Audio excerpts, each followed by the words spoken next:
আসসালামু আলাইকুম। Hello everyone, welcome to my channel. দেশ এবং দেশের বাহির থেকে যারা আমার এই ভিডিওটি দেখছেন তাদের জানাই আন্তরিক শুভেচ্ছা।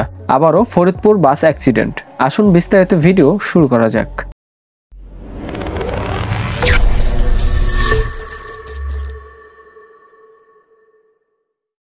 কুষ্টিয়া থেকে ফরিদপুর আসার সময় ফুল বোঝাইকারী একটি বাস হঠাৎ করে নিয়ন্ত্রণ হারিয়ে বদরপুর মোশাররফ মিয়ার বাসার সামনে পুকুরে পড়ে যায়। এই বাসটির ড্রাইভার গুরুতর আহত হন। এই বাসটিতে ফুল থাকায় অনেক ফুল নষ্ট হয়ে যায়।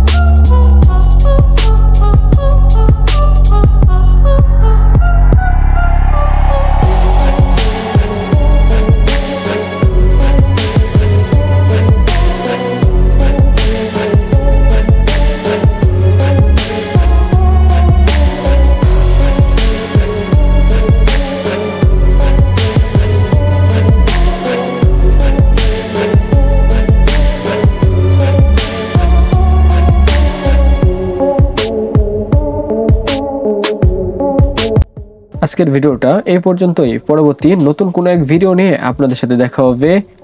আল্লাহ হাফেজ।